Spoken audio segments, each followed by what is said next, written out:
Yeah, I'm back. It Oh, good, good. was weird. As I was walking back upstairs, I thought I heard someone call. Oh yeah, you cut out. Oh, did I cut out? Yeah, you cut out. You was like, as soon as I came back, I heard someone call, and you Oh, just I was just disappeared. saying, I thought I heard someone in my house calling my name. Must be going crazy. Must be fucking losing it. No, Next there's a you, bunch of construction going on in my neighborhood right now. My neighbors are renovating their backyard, so there's probably one of them yelling at one Jesus. of their coworkers or something. I had I had some guy fucking tell me the other day that they ended up having to lay off a bunch of people.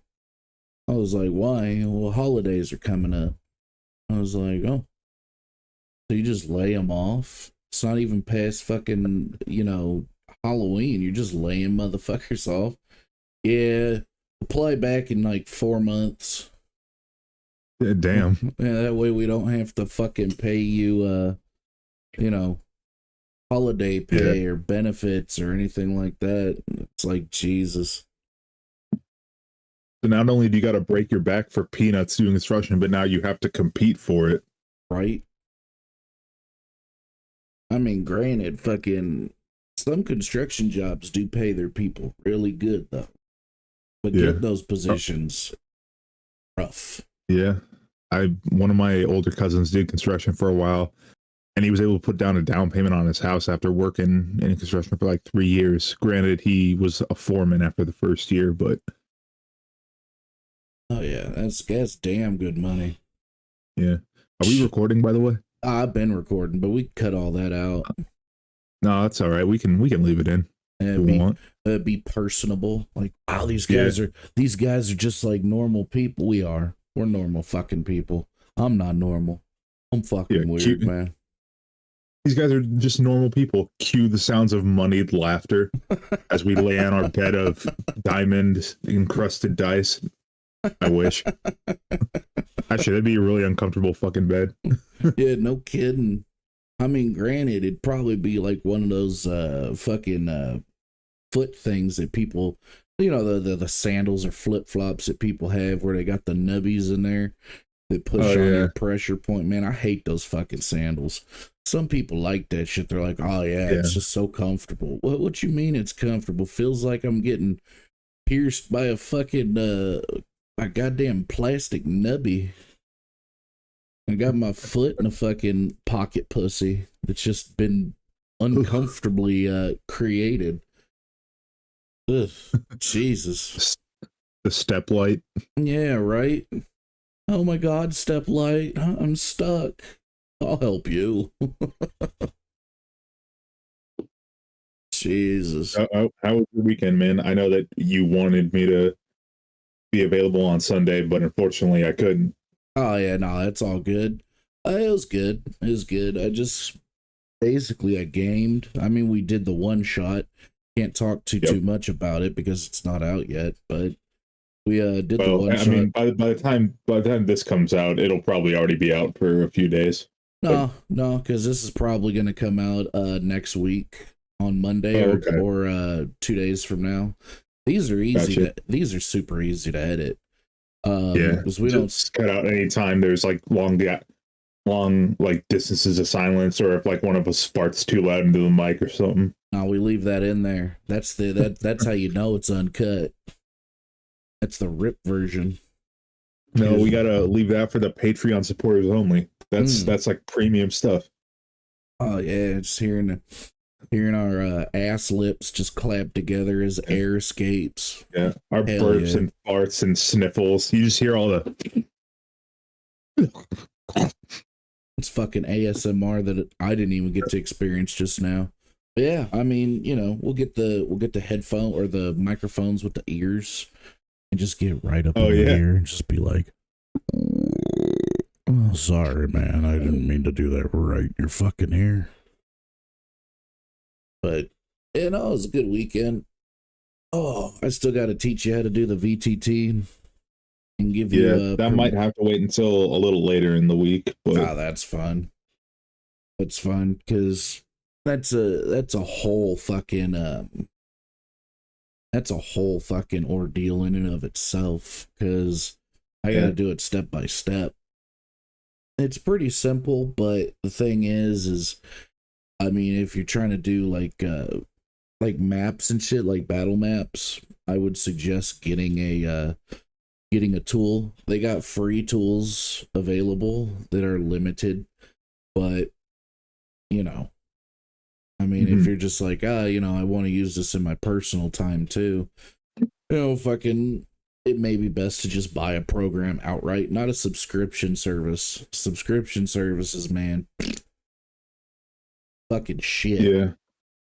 Like, I want to buy It it it one sucks that time. D&D Beyond is so easy to use and streamlined because like their subscription service is expensive.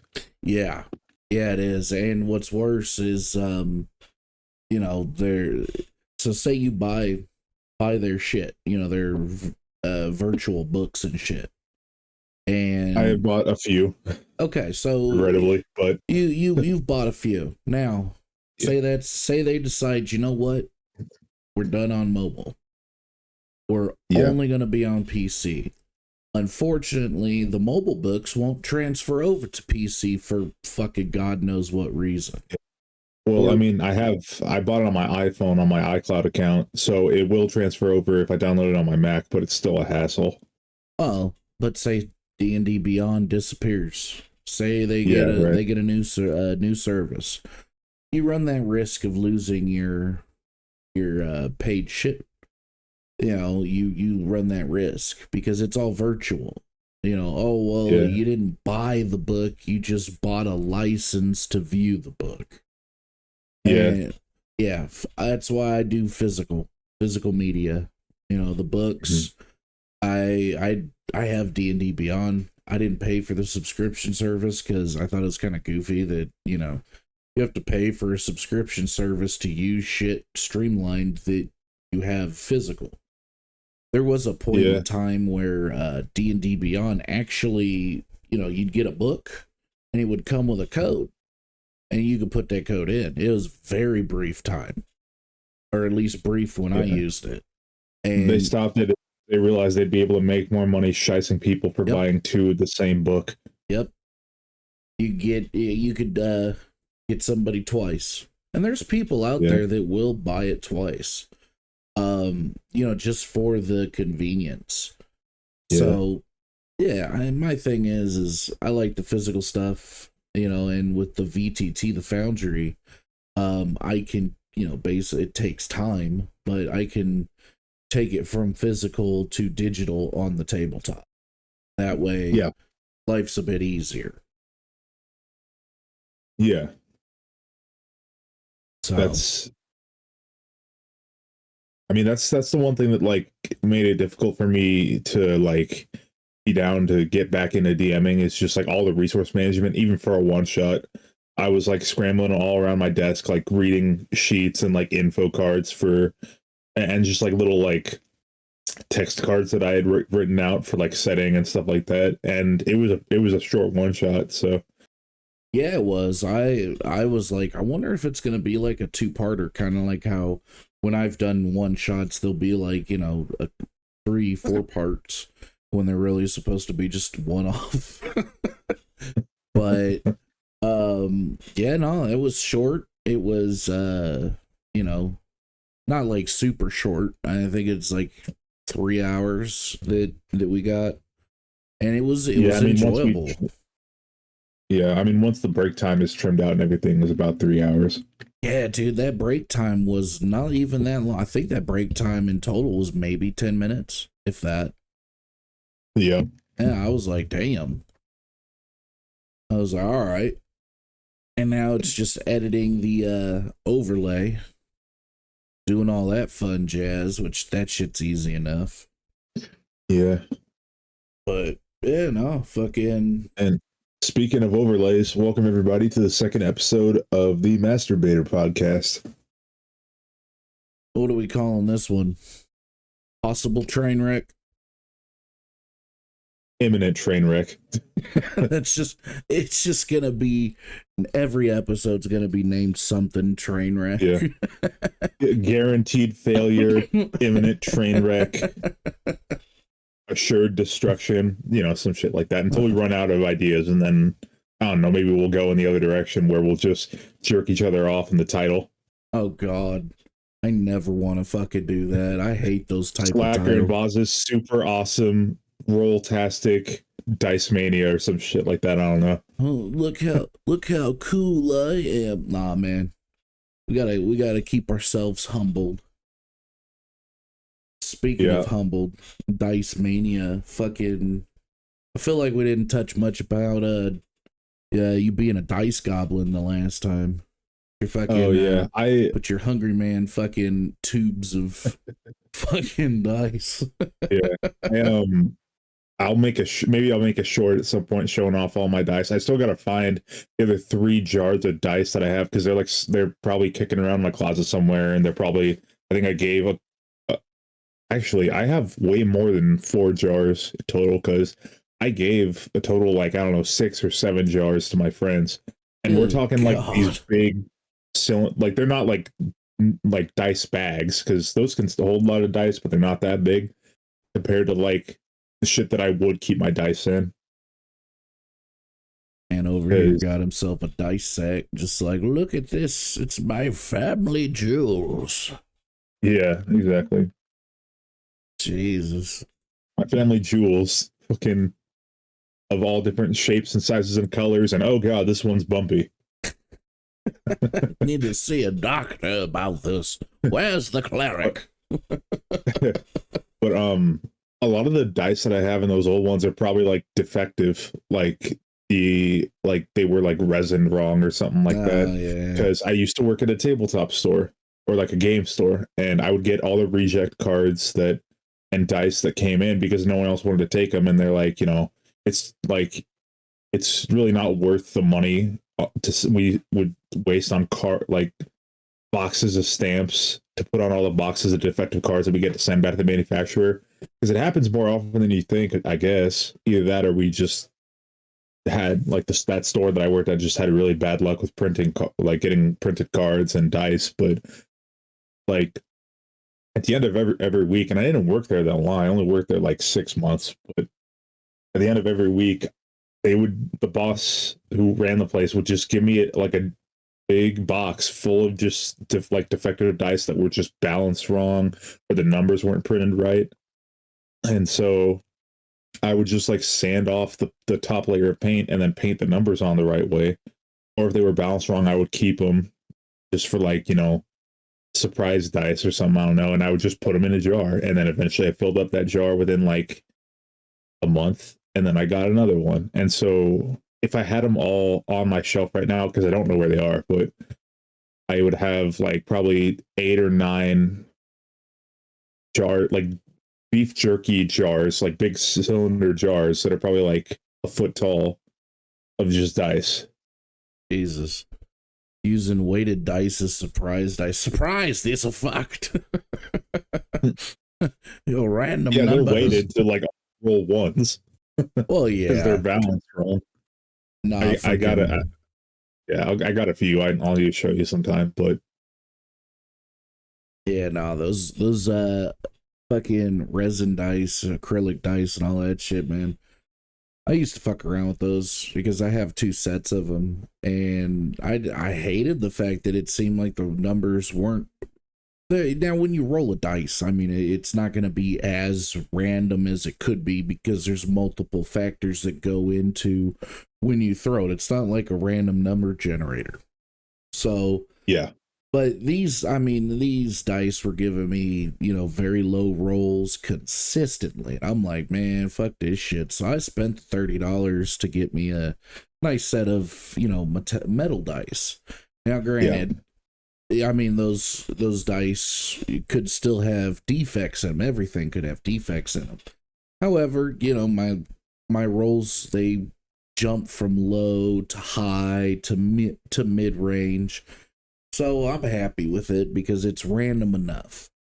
I did think about, I don't know if you've ever seen this, but they were advertising for a while it was like bullets in this case, and you could throw the bullets, and they were they were Yeah. D&D dice. Look cool. I was like, oh man, that's so cool. Then I was like, you know what? $70 for what basically amounts to just a fancy case and I think I oddly know exactly which set you're talking about because they're all on my yeah, Amazon wish list right now. It's like the gun cylinder. yeah, I was like, Yeah. I talked myself out of it because I was like, I think that'd be more for in person, where it's just like, oh my God, I'm not buying it for me. I'm buying it so that you look at me and go, dude, that's so cool. Yeah. Well, it's what's funny?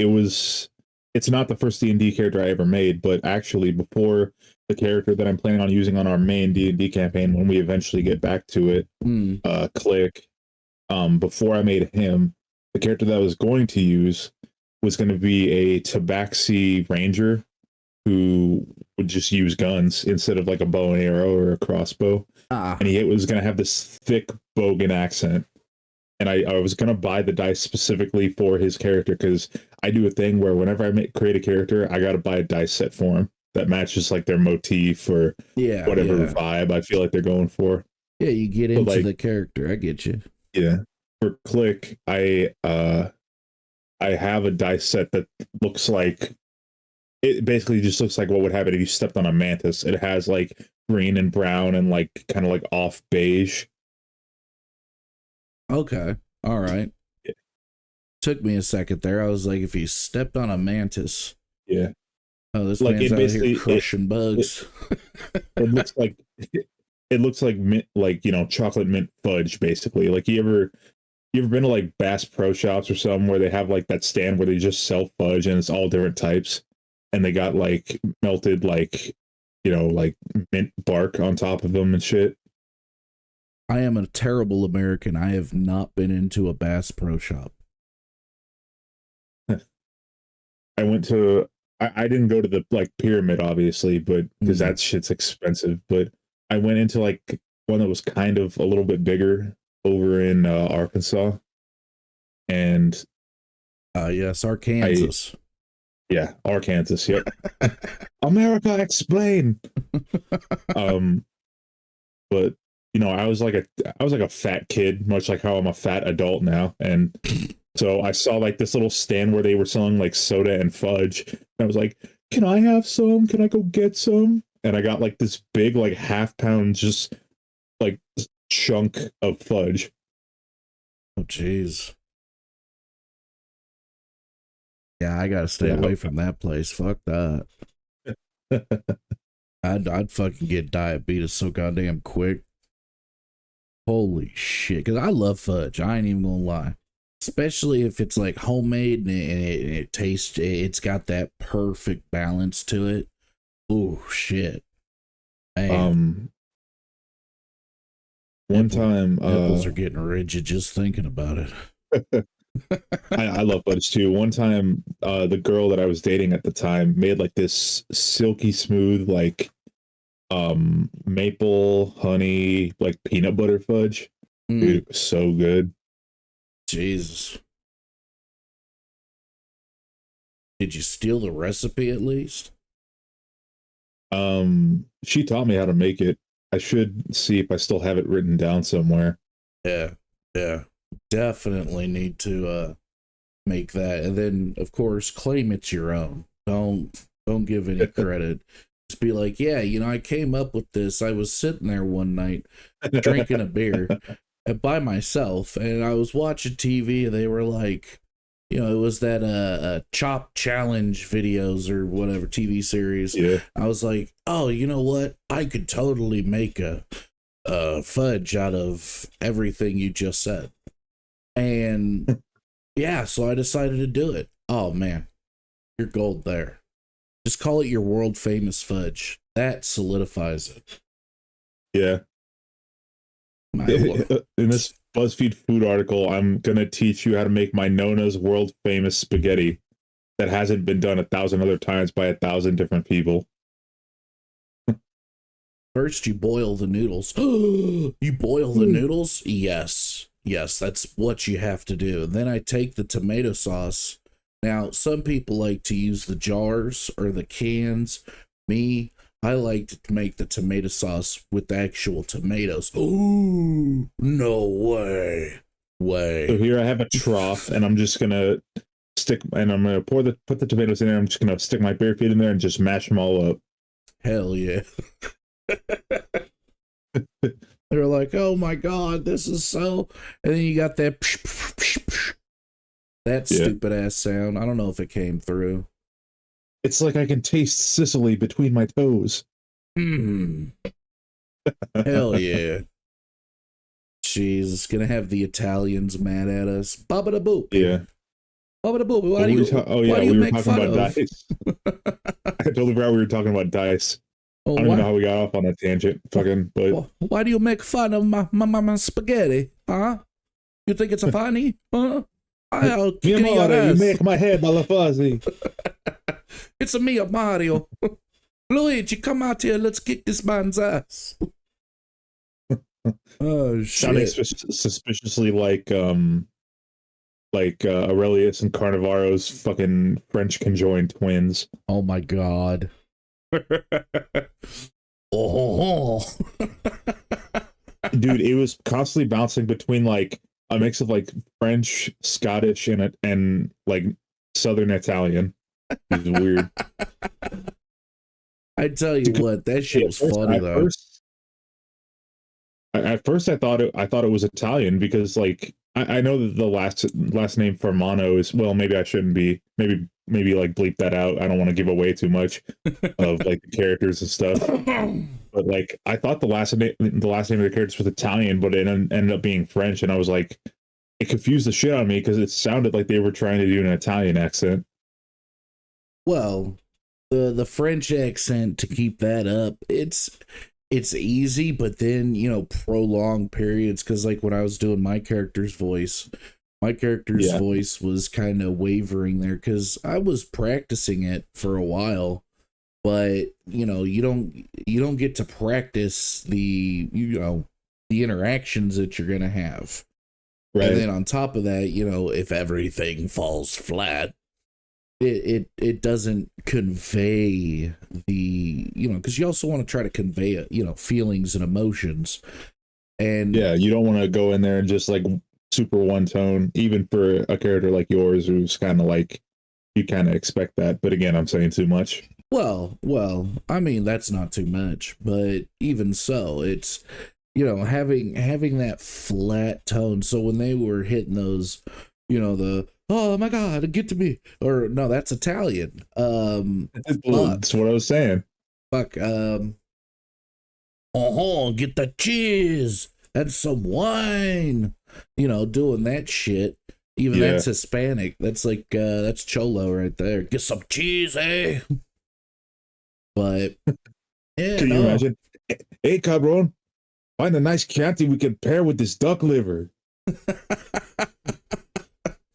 Hey, fool, you need a shield? How about a sword? You Hey come man, to the just right because you gotta shop. spend all day locking down the block and popping fools doesn't mean you can't appreciate the finer things in life. This is getting very racist very quickly. Not even. These are just impressions. Nothing racist about it. But that's like having an elf that's straight from Brooklyn talking about, Or this dude tree raised over by here. This tree has been protected in my family for generations. yeah, You or understand that, a Christopher? money hungry goblin with a big nose that is an abhorrent Jewish stereotype. I don't know, just by random example. Exactly. Tinsley Kessup, I tell you, that was a damn good character. And anybody that speaks Yiddish or understands Yiddish, granted, the name may not be spelled the same, but Tinsley Kessup, that's a nice little Easter egg. I don't think there was an S in it. I think it was Tenley because I think like Oh yeah, it was I Richie that kept saying Tinsley. I'll pull that Yiddish and motherfucker up Hebrew right now. but the Hebrew, because I looked it up on Google Translate, the Hebrew translation of like "give me money" or "I want money" is Hensley Kesf, like it's Kesp. At least that's how it's spelled, like phonetically. Yeah, But it's basically it translates to give me, give me money. yeah, Let me pull this up. but the minifig that he designed for that character, Oh, I he made the designed that. note.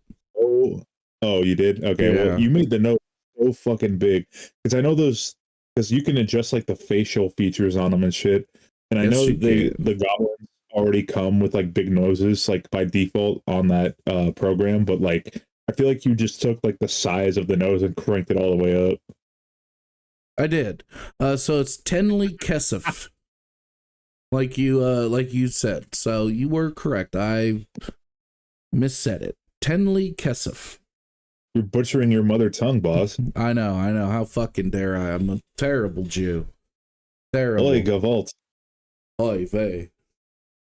But yeah, no, Tenley Kesef was definitely a Jewish stereotype caricature that Richie played beautifully.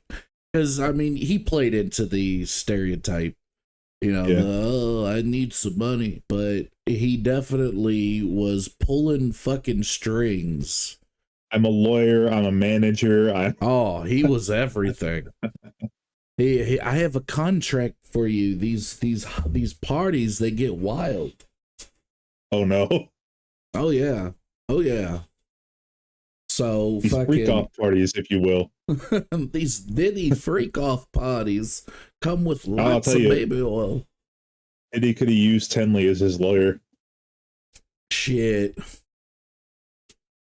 He probably would have gotten off. Hey. Hey. Hey yo. But no, he played the character damn good.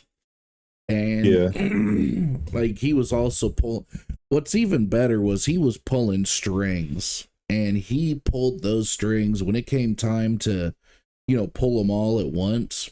Fuck, man. He had you guys completely mixed up. Yeah. He had you guys slaughter a bunch of fucking refugees, slaughter their fucking protector, and then fucking then you find now that the old man's the villain, quote unquote. Yeah.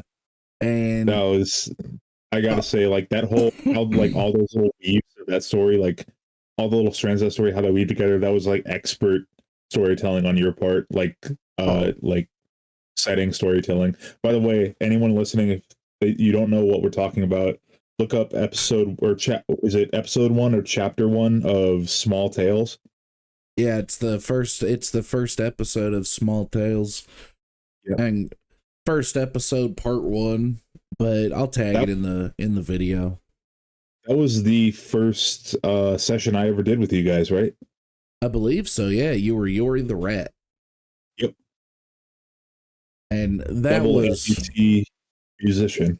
and that was an enjoyable character because yeah, your character started off as, goody two shoes, and by the end of it, your whole world was just turned upside down. Yeah, well, I guess I can get into it a little bit here, because we won't have too much opportunity to explore his character in the near future, maybe in the distant future, but I'll get into it here.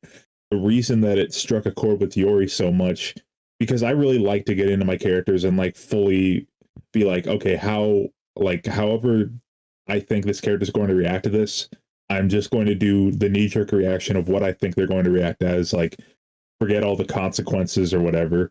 So when he realized, like, oh, this guy literally just manipulated us into like murdering a bunch of like refugee kobolds in cold blood because they were different and they were just in the way of the money that he wanted.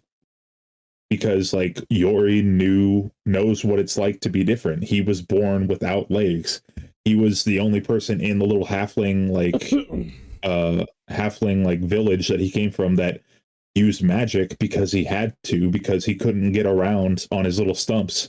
He literally had to like his parents had to hire a sorcerer from like a few villages over and make him like an arcane focus that would carry him around on his like big ass mage hand. So he was ostracized because he wasn't able to play with all the other village kids because he couldn't, because he didn't have, feet. And he was the only one that used magic. So people were like scared of him. That's why he became a musician. He wanted to travel and get away from the village because he couldn't stand feeling like he was the only one that was different. So when he started, you know, learning, like after he learned how to play his lute, he traveled out, to bigger towns and then eventually cities and bigger cities.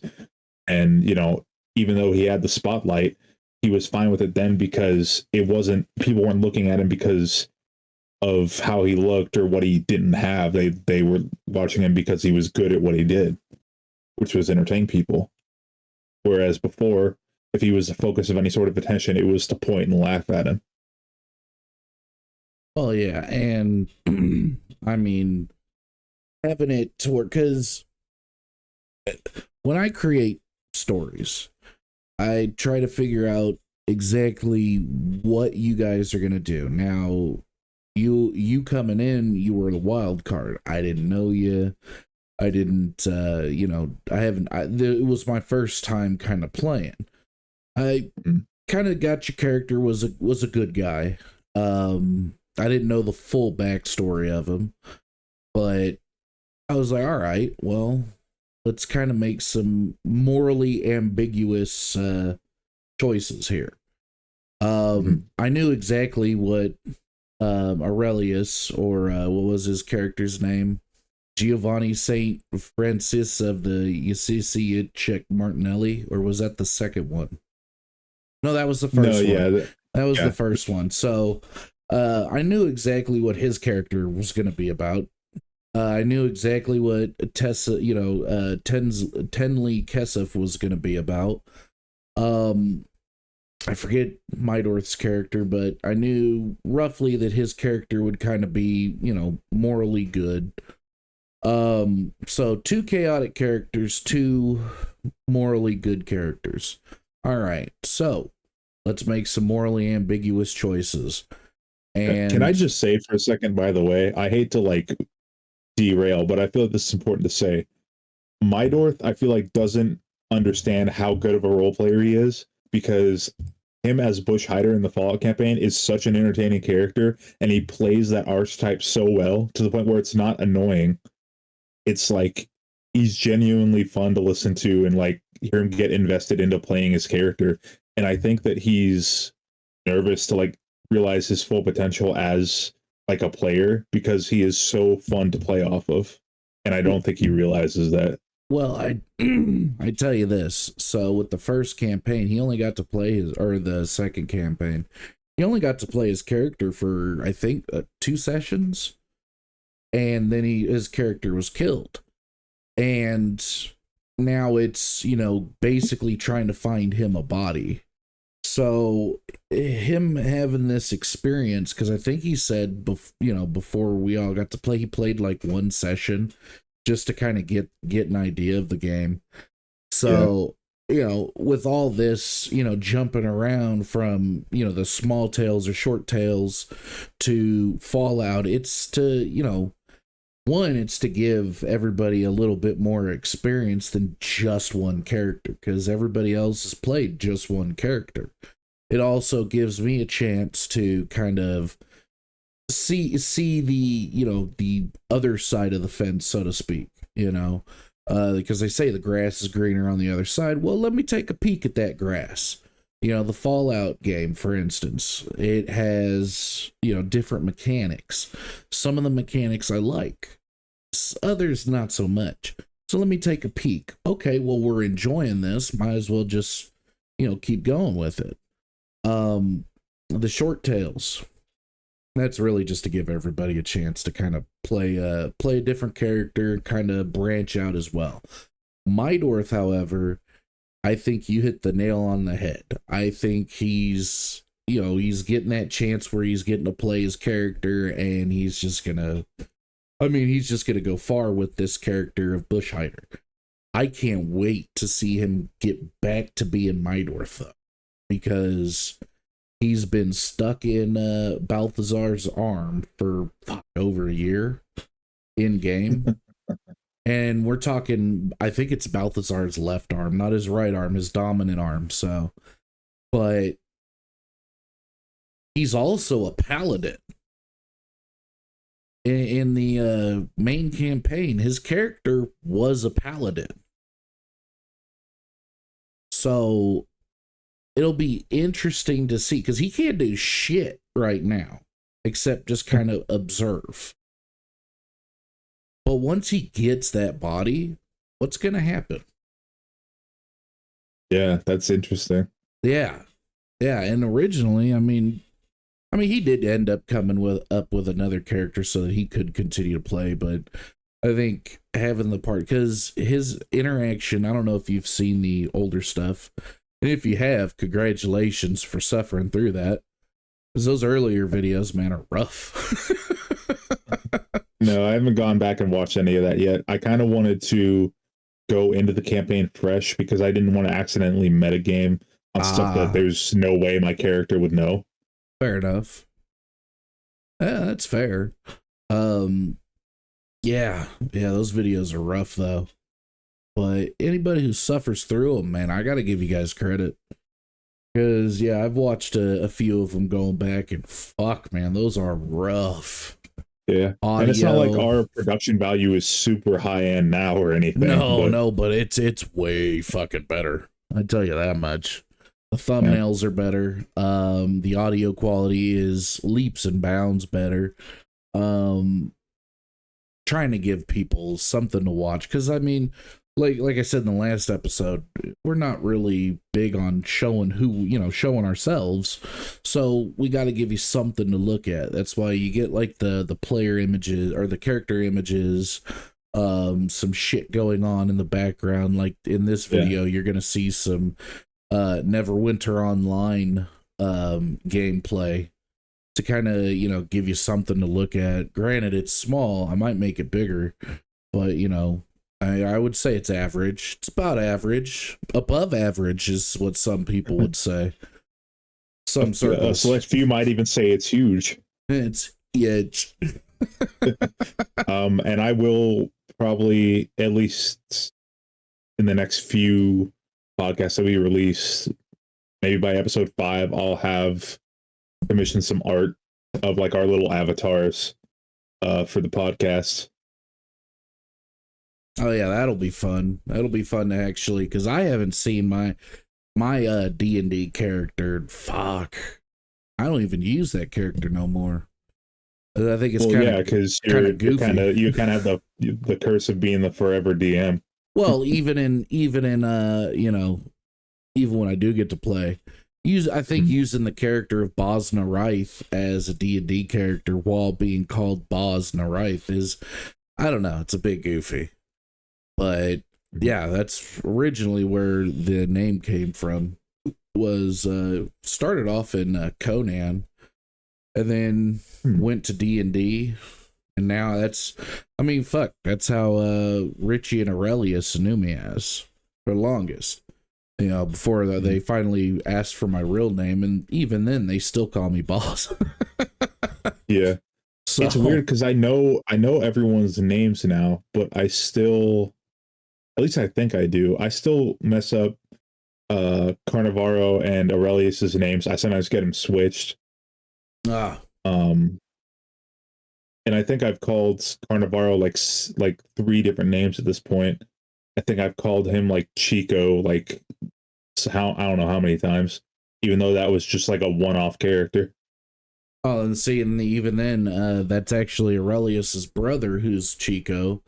All 3 of them sound so similar. Yes, and that's the New York Italian. Yeah. Them greasy bastards invading like roaches. Jesus.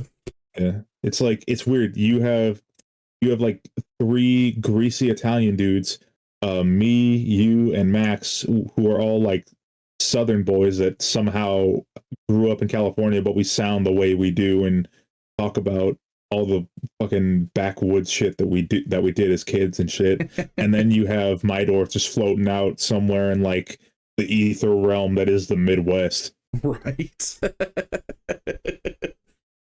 I'm sorry. Oh As someone shit. who has family that I love very much in the Midwest is not a real place. Ohio. I wonder if that made it into the final cut of that session. Because if not, people are not gonna know that reference. And it's gonna be like, uh why does this guy hate Ohio so much? what which one? The D&D or the podcast? Um, I think it originally was in one of the Fallout episodes. Oh, I may have left it in there. I don't know. It's been a minute. It's been a minute. I might have to go back and watch that. Yeah, I Um, don't know. It also could have been like after the game. I don't remember at this point because it's been a few months, but well, I was gonna say I if it felt was after the game, then yeah, no, it won't be in yeah. there. But yeah, the Well, yeah, we can't like post any of the pre or post game stuff because we will all be on a list for some of the jokes we make. be on a watch list. Yeah, a Fuck. watch list of like the internet police and The feds. fucking. They're like, we're watching you. I was just thinking like, God, I don't even want to use this term because it's such a 2015 term, but like, I was thinking more like the Tumblrinas or whatever they're called. What the fuck is that? You know, people that just get offended by everything, even if it's Mm. clearly a joke. Oh yeah, because nobody can have a sense of humor. That's right. Yeah, I get Yep. you. Yeah, no, fucking no. I mean, I think we all are in agreement that our humor and the way we joke, the way we bust each other's balls, is not meant for everybody. Yeah, that's the thing. Like that type of humor, like offensive humor, like when you share type of like that type of humor with someone who shares the same sense of humor, it's a way of showing endearment. Yeah. Well, and also my biggest thing is if you do make an offensive joke, as long as it's not aimed at somebody, like an individual or like a real person that's that you can see, because then it Right. goes from a joke to just being an insult. But if it's a nameless, faceless fucker out there, that you're making fun of, who the fuck cares? Yeah. I mean, fuck. Oh, I'm gonna get upset because I'm gonna get upset on somebody else's behalf. Like Jesus Christ. Like that joke I said in the beginning where it's just like my wife, she burned the roast and put her mouth guard in. Forgot about that. Dude, I mean, that's not funny. Actually, it's fucking hilarious. Well, However, I would say, yeah, it's not funny. That's the joke. That's why it's funny. however, I'm not talking about my wife. I don't have a wife. Right. So there's a nameless, faceless fucker. I mean, I've Right. told my girl about it, and she thought it was funnier than hell once she realized. On the contrary, I'm willing to bet money that your girl would beat the ever loving shit out of you handily. Dude, she is like fucking 3'3", and yeah, but that's a lot of rage and aggression bottled into a small package. Exactly. And what's worse is, she ain't gonna go head up. Nah, she would never go head up with me because that's a losing fight. She'll catch me when I'm asleep. Yeah, and then just strawberry basket and uppercut you right in the balls. Right? Or just give me that Colombian necktie. Because I mean, let's be honest. If I thought she was gonna hurt me, I'm not gonna eat her cooking. I'm gonna avoid it because this bitch might have poisoned me. However, you can only put off sleep for so long, and it gets worse the longer you go. But boss, you're asleep right now. I just wake up in a cold sweat like I did this morning.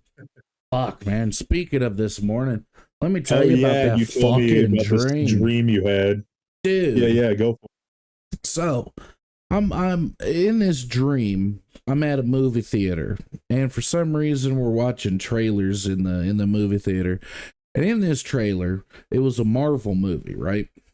And it shows Tom Hiddleston as Loki. And we're talking after Loki season 2 Loki. So, you know, he's trying to, I guess, you know, deal with the secret wars or whatever. And he's talking to somebody. I was just like, who the fuck is this person? He kept calling him Tamara. And, you know, fucking, he was like, Tamara, you can't tell me that, you know, they're out of all the historical data that you have, there is no technology superior to, you know, whatever. And of course, now I'm kind of losing it. So this Tamara chick steps forward, and you know the guy that plays the clone troopers in Star Wars. I forget his name, but you know his face, right? Yeah. Okay, so chick body, his face with kind of like a like an afro. And she, you know, she talked like. So you're currently describing Gil Scott Heron. Really? I mean, like, he doesn't have a woman's body, but he's like he was skinny. Oh no. I'm saying that it's a CGI body. It's the actor that played Boba Fett, you know, in the Clone Troopers. It's him. Yeah. But they CGI'd his body as a woman, and like a small little like a brownish afro kind of deal. And you know, she was just like, well, there's one group of soldiers that went to war with some of the most high-tech gear and, you know, possible. And she starts showing it off, and it's old, decrepit gear, but it looks familiar. It's like they're dancing around it. And I'm like, is that the fucking Clone Troopers gear? Is that Stormtroopers gear? Are they trying to introduce fucking Star Wars into the Marvel universe? Are they connecting these two? So I'm like getting excited because I was like, oh, that's so cool. So I run out of the theater and fucking I bump into Mark Hamill. And I was like, dude. And he was like, what? I was like, and I tell him, and he just starts laughing. I was like, well, you could at least laugh like the Joker. He goes, give me $600. I'll laugh like however the fuck you want me to. And then I woke up. I was like, what the fuck was that? But yeah, it was a wild ass dream.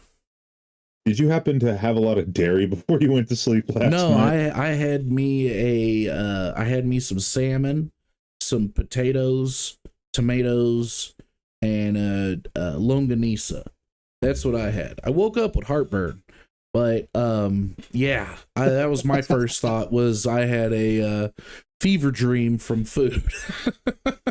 I just want to point out that is the most like retired 55-year-old cop thing you could say. I woke up with heartburn. I did, That's man. like, I woke up with heartburn. Well, longanisa, it ain't spicy, but it's got spices in it. And I did eat relatively late. I mean, you know, midnight. So, yeah. I mean, you know, I kind of half expected. And you're a decrepit old man of 67. Hey, you know, I forgot my Tums. I needed Tums this morning. I did have my Lanta, though. I was like, oh, thank God, my Lanta. I keep Tums. I keep like a container of Tums in my locker at work. Dude, I can't do Tums. It don't fucking work. I mean, Pepto works better for me, but Tums are just easier to keep in my locker. You know, Pepto's pretty good, not gonna lie, except, you know, I don't like the fact that it covers all the goddamn bases, even though you may need it for one thing. You get the effect of all of them. So, oh man, and I can't wait like to kill this residue on your tongue. Oh yeah, and then it turns black. You're like, yeah. And then, you know, it went by the time you were able to take a shit, you know, yeah, that motherfucker's black too, make you think you're dying. Like, why? I just had heartburn. But yeah, that was a wild ass dream because holy shit. I mean, I was excited. I knew I was excited. But yeah, then of course Mark Hamill fucking was give me $600. That was weird. Give me $600, I'll laugh like whoever the fuck you want me to. That seems like something that Aurelius would say. I don't know. I think Aurelius would say something like $20. Give me Give me $20 and I'll do whatever you want me to. I'll even roll my tongue. La, la, la, la, la.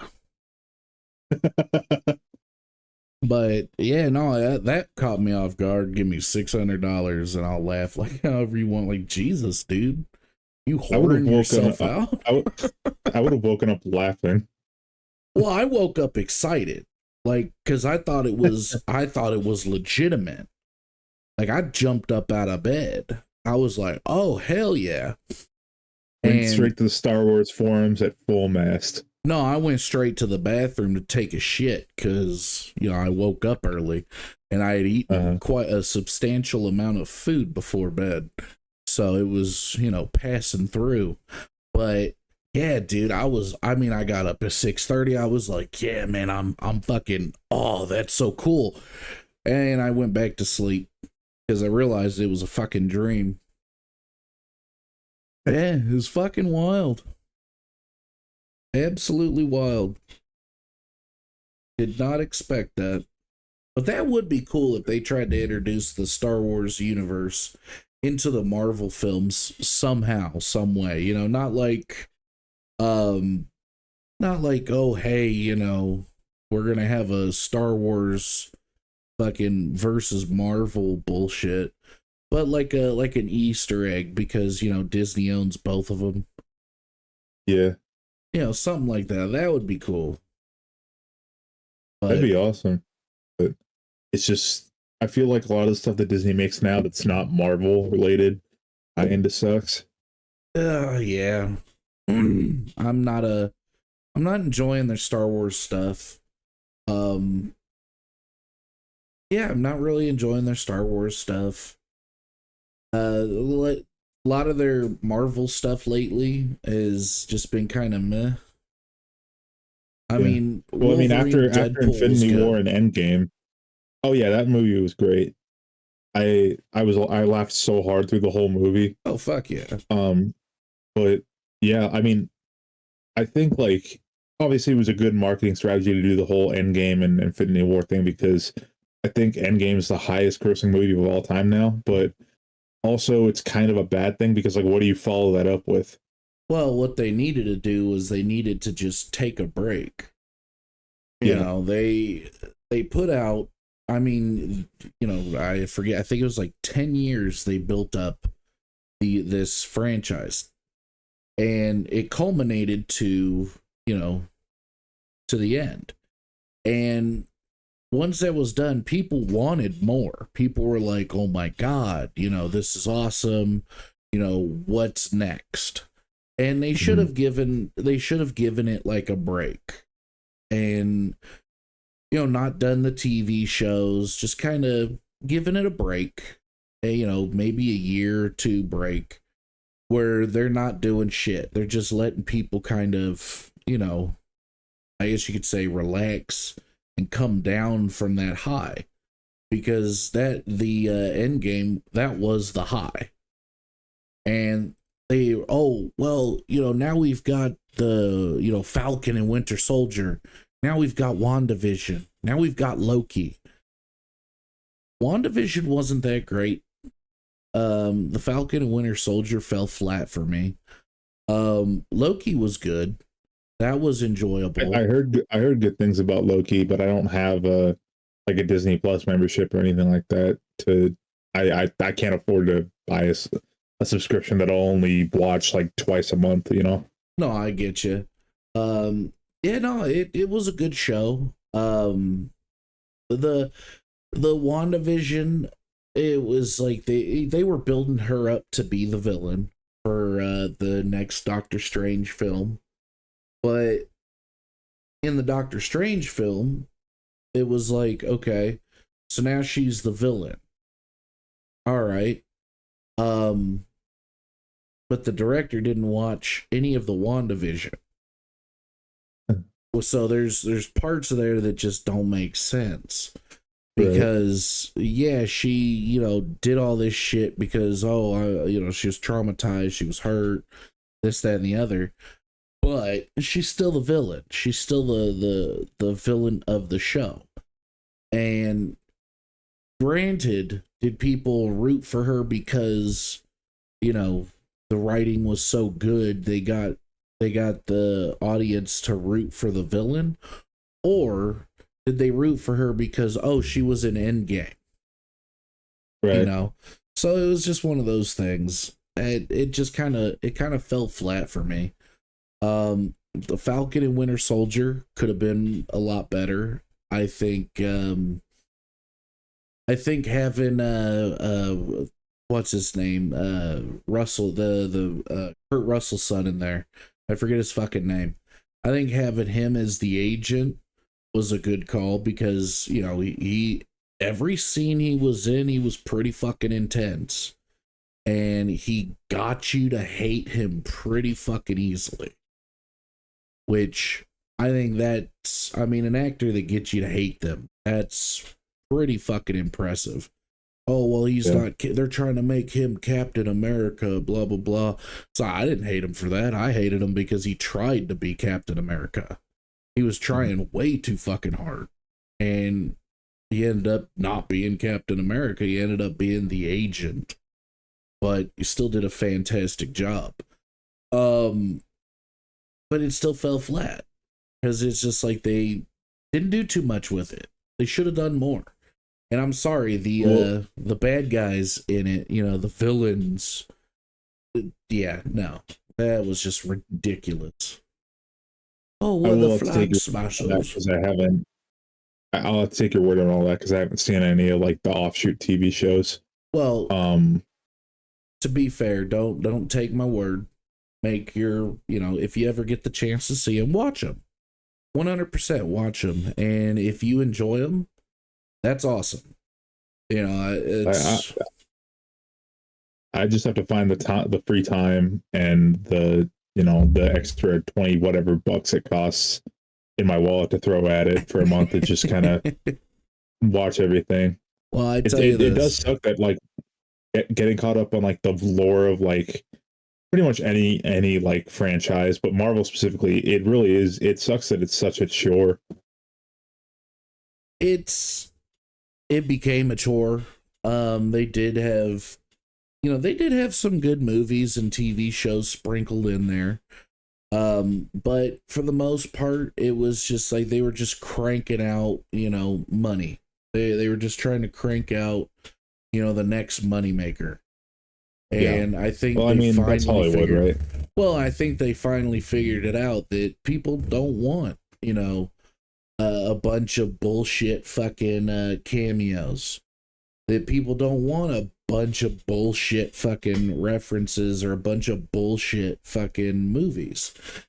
You know, they want substance. What is this building towards? Okay, so now you got the Kang dynasty. They were building towards that. Now they've scrapped that and are now building towards Victor Von Doom. Yeah. And it's like, okay, let's see how that goes. Am I invested in it like I was, you know, when the first, you know, franchise movies came out? No. But I'm a firm believer that, you know, I have my own opinion and we don't have to Yeah, and, share and it. Robert Downey Jr. is going to do a good job with the role anyway, because I mean, he Well, was the perfect Tony Stark for however he, many years. he was the perfect Tony Stark, but is he just going to be Tony Stark cosplaying as Victor Von Doom, or is he going to be actually Victor Von Doom? Which I don't know how that's going to work, but no, I Yeah. mean, you know, I got my own opinions and, Mhm. you know, feelings on things, but I encourage people, if you enjoy it, awesome.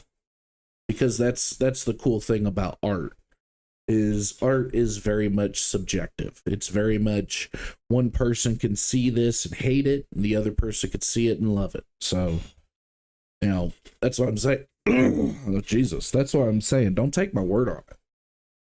You know, if you ever get the chance or the opportunity, check it out and, you know, we'll talk about it. Yeah, I mean, that's I'll try to make time for it.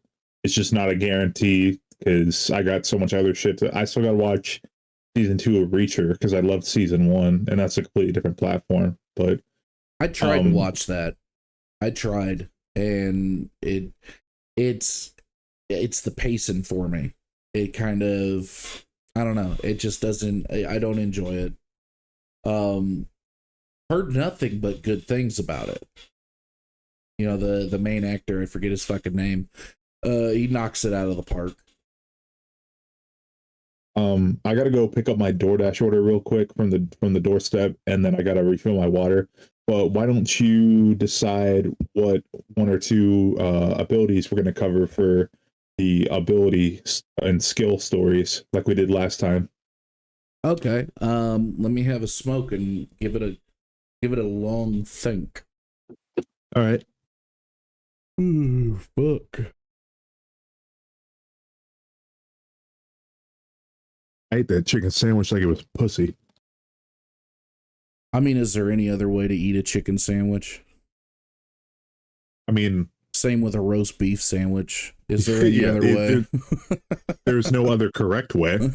There's tons of wrong ways. Yeah, there is. Many incorrect ways.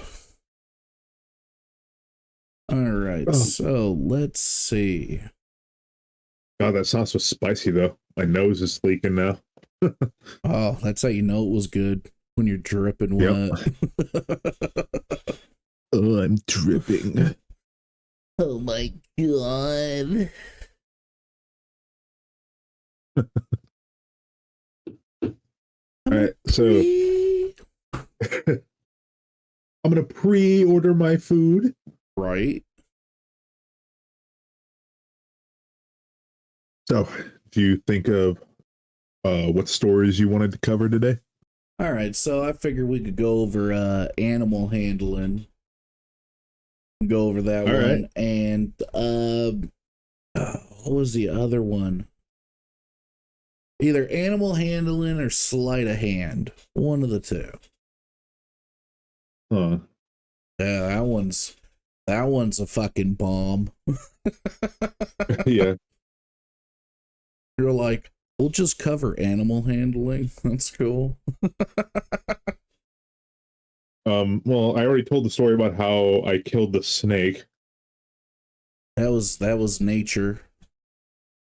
Yeah, well, I guess you can consider it animal handling depending on what your definition of handling animals is. I just opened the pickle jar. I could tell you. Yeah, I have a couple stories. I can tell you about the time I got attacked by a bunch of geese when I was a kid. Oh, jeez. All right, let's hear it. We had just gone to like this little theme park. It's like, I don't know if you ever heard of Pixie Playland. No, but I haven't. It was like, it was just like a little, I don't even know if you could call it a theme park. It was more just like a carnival. It looked like a pop-up carnival, but it was like a permanent location, at least until, I don't know if they went out of business or not, but they didn't really get a whole lot of people in there on all the days that we went. So I don't know, maybe they closed down, but we were coming back from this place, Pixie Playland. I was like, me and Max were like, I don't know, 7 or 8. And we decided to like stop by this like lake that was near like a midtown promenade kind of place, kind of area. Mm-hmm. So there was like little food carts and stuff set up. So we stopped by, we sat by the lake and like got like snow cones or something. And I dropped the last half of my snow cone because I was just, me and my brother were like, rough housing while we were eating our snow cones and just playing around. And so I dropped like the second half of my snow cone on the ground. And bro, I shit you not, out of fucking nowhere, like 15 fully grown geese, which to an 8-year-old is like the most terrifying thing, start honking super loud and just like coming over. They were doing that thing where they were running, but they had their wings out. Yeah. And just like, and started getting like pecking. Oh god, I'm hiccuping. Pecking at my shaved ice or my snow cone. And then once they got all that up, they came over and started pecking at me and my brother. Shit. Just like pecking the shit out of us. And of course, like, I'm a little kid and I'm getting attacked by birds, so I'm like screaming, I'm crying. Max is screaming. Our aunt is like screaming at our uncle, like, pick up the boys, get them in the van. We need to leave. These geese are crazy. And and then we just like they chased us all the way to the car. And then we got in and peeled out and drove the rest of the way home. And then I had to like get all the little like nicks and cuts that the geese gave me from biting me. I had to like get them disinfected with Neosporin. I had bandages all over my arms. Shit. So I went to school the next day. I looked like, to the other kids, I looked like I'd just gotten in a fight or something because I was just covered in bandages. Fuck. So to this day, I kind of hate geese. I think all geese are assholes, which has proven to be true based on all the videos you see online of geese just chasing people randomly. And geese are very territorial, and if they they are fucking mean. The birds in general are just fucking mean. Like, Jesus, did you hear about how Australia had that war against the emus and lost? Yeah, and now they war against magpies. Because every time they go into heat, they just fucking attack anyone who's out in the open. Yep. And they'll steal your hat off your head. They'll peck the shit out of you. I would not, dude. Like, why would you ever choose to okay, if you were born there, fair enough. But like, why would anyone choose to move to Australia and just live life on survival mode every day? Well, I do hear that Australia is quite beautiful. However, I mean, the parts of it that aren't like almost permanently on fire or overrun by literal forest of giant spiders. But yeah, I definitely want to visit Australia one day. It looks like a really beautiful place.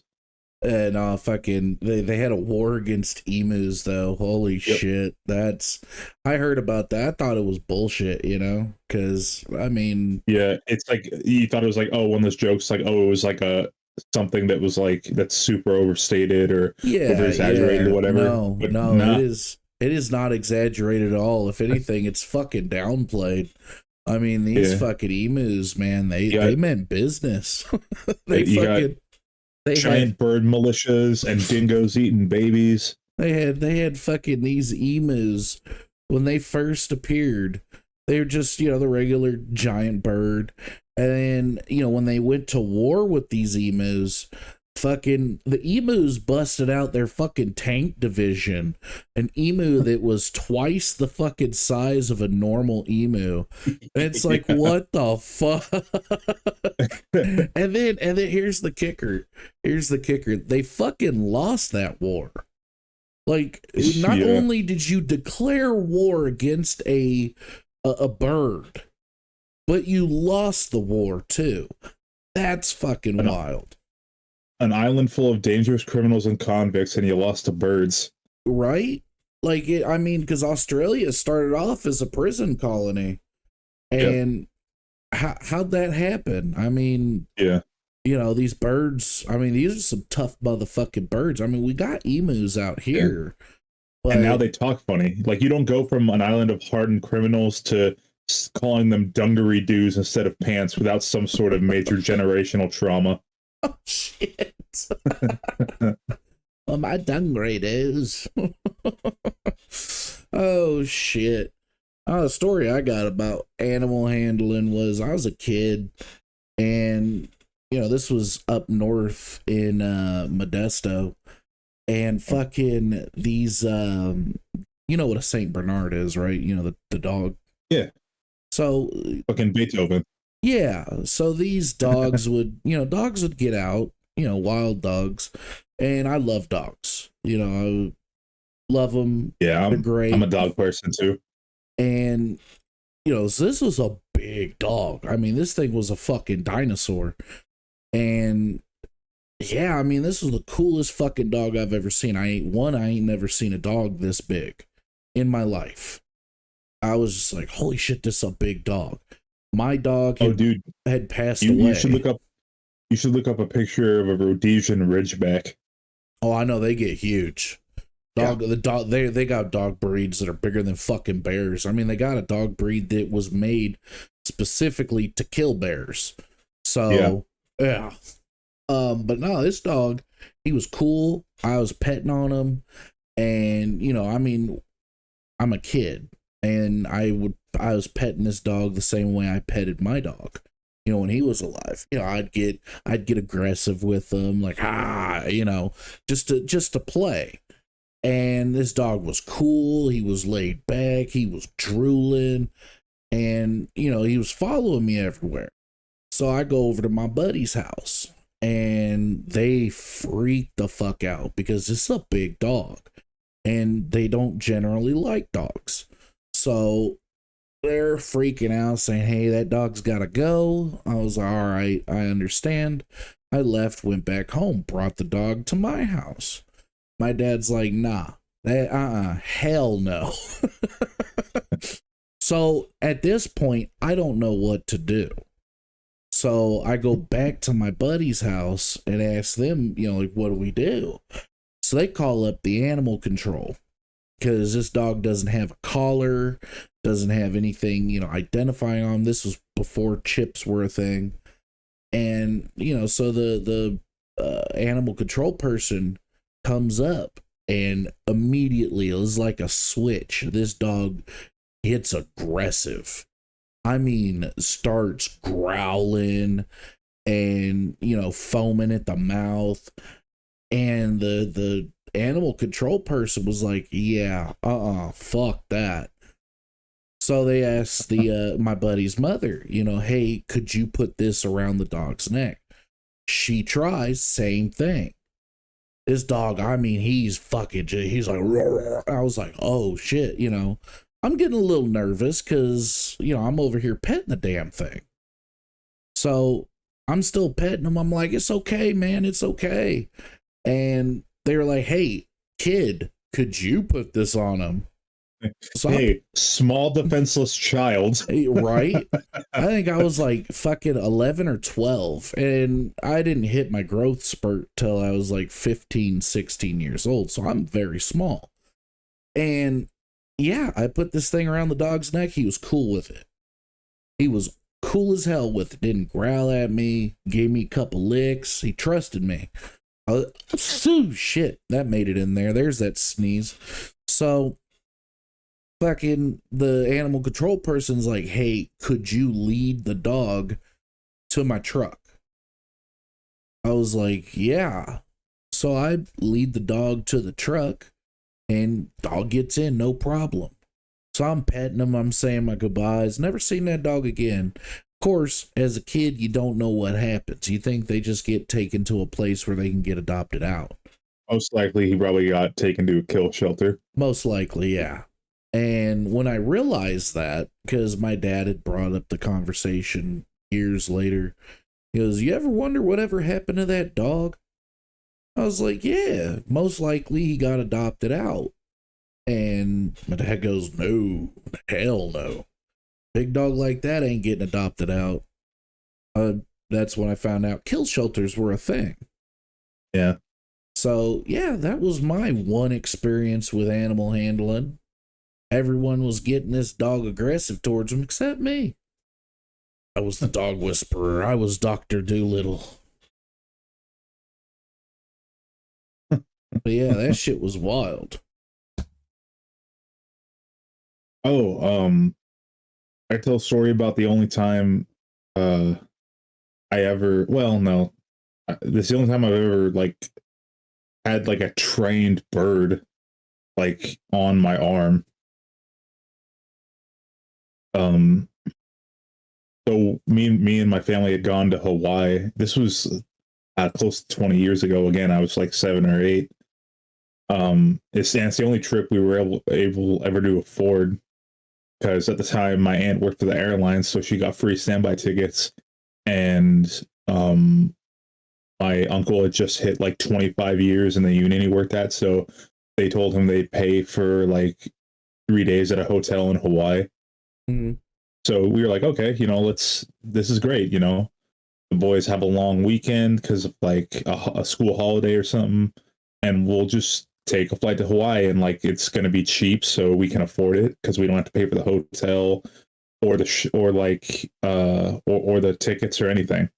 So we just got to the expenses for like having fun and going out and doing stuff while we're there, which is like within our budget. So we're like, all right, cool. So we land in Maui, and then we take and then we travel to like we take a little boat to Honolulu because it's like a separate little islet. Um, and we land, we land off the boat in Honolulu, and we're walking around like the little like I guess you call it like a downtown area near the beach. Like the where there's actual streets and shit. Yeah. And there's this guy standing on the corner. He's like a busker. He has like he has a little stool that he's sitting on, and he has like a can by him where people are putting money in, and he has this falcon on his arm, like a fully grown, like trained, like falcon. Like it's sitting on its arm, it's alert, it's looking around, but it's like chilling. And we're walking by, and he points to me. He says, "You wanna hold a falcon? You wanna?" And I'm a little kid, so I'm like, "Oh yeah, that's awesome." And so I hold out my arm, and not only did this falcon like step right onto my, it was fully because like I'm under no dissolution. Like it's not like I had the magic touch with animals or something.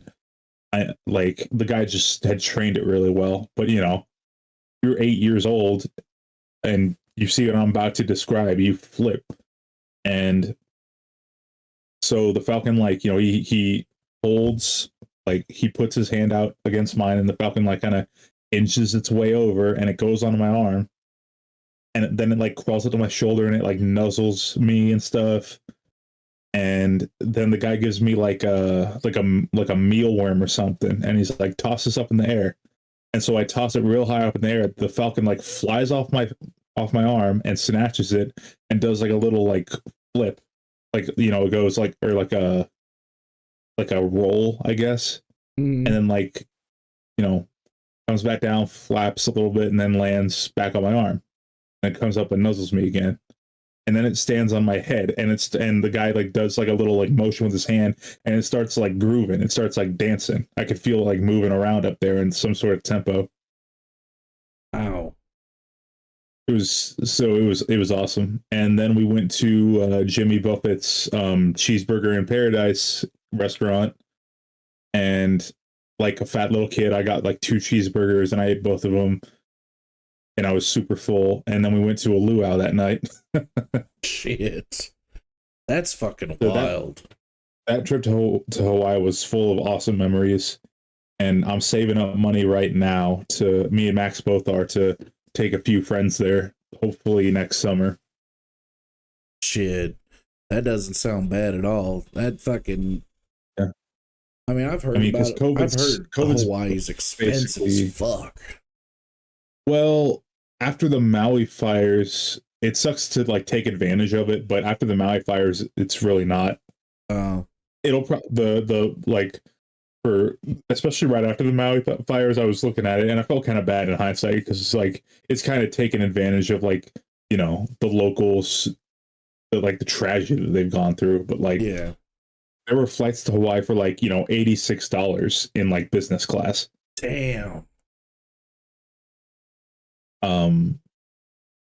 But like, yeah, I really want to go soon. I want to see if I can recapture that magic from when I went when me and Max were kids. Well, I mean, yeah. I will be honest though, most likely, that's going to be a tall order. So yeah, definitely, definitely temper those expectations. Oh yeah, 100%. But you never know unless you try. So exactly. But my experience, because I've tried to recapture that same magic, and it is difficult because things are different. Yeah, I remember my second time going to Disneyland. It was not the same. It was not the same as when I went with my grandparents. It was definitely, it was different. And well, I think we talked about this. It was probably like post game. I don't think it was like during a session or anything, but like I'm pretty sure we like as a group collectively like this came of a conversation like as a kid, like I guess the spectrum of visible light that your eye can see is so much bigger. So you can see colors so much more vibrantly, and as you age, you just naturally see colors less vibrantly, and you find vibrant colors like less I don't know if digestible is the word, but like you can't handle looking at bright colors all the time when you get older.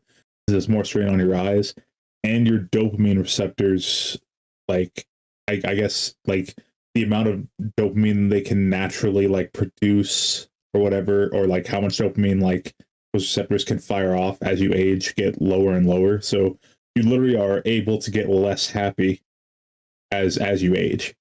Well, and that would make sense because, you know, as time progresses, I mean, Yeah. things change about your body. Yeah. I'm not a scientist, by the way. I could be getting fucking all this wrong. So please don't be in the comments be like, actually. Actually, well, and I mean, you got to figure as you get older, things change about you chemically. And plus, Yeah. on top of that, you know, you've got the, you know, the accessibility. If you drink, you can drink, and you got to figure, you know, that you know, that's gonna change you. Yeah. You know, I'm still waiting for my testicles to drop though, so I don't me you too, know, I'm the man. wrong person to talk to. Me too. I tell you, I got this high pitched voice. I'm sick of it. I want to have that deep shit. You know, that shit to fucking, you know. Oh my god, that reminds me something so this is so stupid. But me and Max like texted me about this like a year ago and it made me laugh real fucking hard. So he said if you want to ever make yourself laugh, like think of a word that ends with es, like a plural of anything, or just like and then pronounce it like you would like the name of an ancient Greek god, like, oh, it's the god of puberty, Testicles. Oh yeah. It's the god of one-wheeled transportation, Unicicles. Oh yeah. Or what is it? Achilles' brother, Bophides. Mm-hmm. Bophides. No, Bophides. Bophides nuts. Yeah, but you got to pronounce it like an ancient Greek name. Yeah, So Bophides. it'd be Bophedes. Bophides. but the e makes a long e sound, so it'd be Bophides. Oh my god. Fucking technical over here. Jesus. You hear about that Hindi god called Sagandi?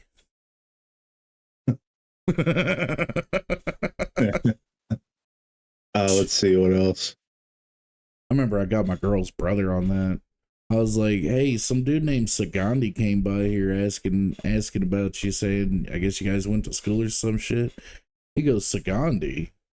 He goes, I don't think I remember that." I was like, "He remembered you." He was like, you know, he had a thick Indian accent. He goes, "I think I might." I was like, "Yeah, you know, you don't remember Sagandi?" He goes, no, I don't remember Sagandi." He goes, "I think I do though." I was like, Agandi's "Sagandi's nuts. nuts." He lost it. It's He like, thought you that shit was, motherfucker. he thought that shit was funnier than now. He ended up telling everybody at work, almost getting in trouble. Well, that's the thing. I feel like I honestly, in my experience, I feel like as you age, stupid jokes like that just get even funnier. Because most of the time you're not expecting like stupid jokes that you've heard 1,000 times or like different versions of it. And I the best kind of humor, no matter how bad it is when you're not expecting it. I tell you, I had this one dude dying from the stupidest fucking jokes I've ever heard. I mean, the stupidest jokes. Who's buried in Grant's tomb? He goes, I don't know. Who? I said, Grant. Grant's buried in his own tomb. And he laughed exactly how you God, did. I said, I now, really shouldn't have laughed at that. I've heard that one so many times before. I said, now let me ask you a question. So you got a flight from the US to Canada, plane crashes on the border. Where do you bury the survivors? And this guy goes, I don't know. Where? I was like, you don't bury survivors. And he was like, holy shit. And it's just like, I've heard these jokes when I was a kid. They weren't that funny to me. And they still, to me, really aren't that funny. But man, do they get people to die laughing. And it's just like, okay. Have you heard, let me know if you've heard this series of jokes before. Why did Sally fall off the swing? I don't know why. Because she had no arms. Okay. Knock, knock. Who's there? Not Sally. Because she got no arms. Yeah, because she got no arms. What did Sally get for Christmas? Not arms. I don't know. She's still trying to open it. Okay. Yeah, it's similar to like a joke. What do you call a guy with no arms, no legs, laying on the floor? Call him Matt. Matt. Yep. What do you call him when he's in the ocean? Bob. Oh, this one joke I heard. This one fucking killed me. It's a long setup though, and good one to close out with, I suppose. Yeah, we'll wrap after this because there's only so much of this shit that I'm sure people can take. So, this guy, he's going on a flight, traveling business, and he's sitting there, and next to him is an empty seat.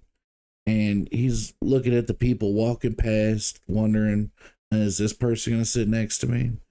And a few people pass, and this beautiful blonde woman walks in.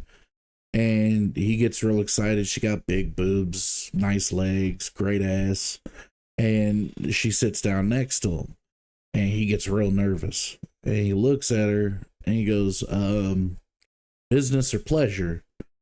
And she looks at him. She goes, well, I guess technically a bit of both. And he goes, really? What do you, please explain that to me. And she goes, well, I'm going to a Nymphomaniacs convention. I'm the guest speaker. And he starts, getting that bead of sweat dripping down the side of his face. He quickly wipes it. So what does that all entail? She goes, well, aside from talking about myths of nymphomaniacs, I also talk about heavily fabricated myths as well. And he goes, well, like what? And she goes, well, for instance, like a lot of people believe that the African American male is the most well hung. And truth is that's absolutely not true. It's actually the Native American male. And he goes, huh, that's interesting. And she goes, just like the best sex you'll ever have is, your hillbilly in the Appalachian Mountains. And he goes, huh. And he's just kind of nodding. And she goes, and also the best lover that you'll ever have is, Hispanic. It's usually the Hispanic male if you're a woman. And he goes, wow, that's interesting. And she goes, oh my God, she starts blushing. And she goes, I haven't even introduced myself to you. Hi, my name's Maria. And he goes, oh, hi, my name's Bubba Gonzalez, but my friends call me Tonto.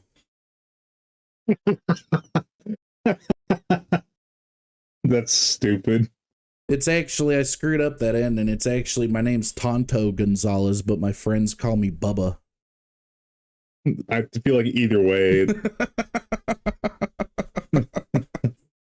But yeah, that's good. That's good, but that's stupid. It's stupid, but goddamn, is it funny? Because who wouldn't do that? Somebody's hand feeding you that shit, and you're just like, huh. I feel like if you come up with that in real life on the spot, I feel like that's worth at least getting their phone number. That's definitely a deception check. And with that, we end. You close us out. You're better at it than I am. All right. Thank you, everybody, for listening to episode 2 of the Master BATR Cast. We have been your hosts. I'm Slacker. And I'm Boz. And we'll see you guys next time. Goodbye. See ya.